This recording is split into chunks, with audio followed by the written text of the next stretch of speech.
გორის მუნიციპალიტეტის საკრებულოს წევრები ახალი ინიციატივაზე მუშაობენ. ფრაქცია ქართული ოცნების თავმჯდომარე ყობა ბერიანიძე ამბობს, რომ მერიას წერილობით მიმართავენ, რათა მუნიციპალურ ტრანსპორტში ყოველთვიური სააბონემენტო გადახდის სისტემა ამოქმედდეს და მოსახლეობას შესაძლებლობა მიეცეს ერთთვიანი აბონემენტის შეძენის.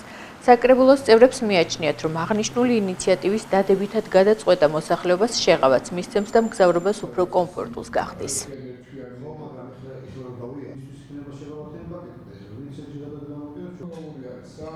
მოგეხსენებათ ტრანსპორტთან დაკავშირებით სხვა მუნიციპალიტეტებთან შედარებით შეღავათიანით ყველაზე იაფი ტარიფია გორის მუნიციპალიტეტში, მაგრამ ჩვენ გვინდა ჩვენმა გუნდმა ვიმუშაოთ იმასთან დაკავშირებით, რომ ჩვენი მოსახლეობისთვის იყოს მისაღები და იყოს იაფი ტარიფი ერთთვიანი პაკეტი რო გავაკეთოთ.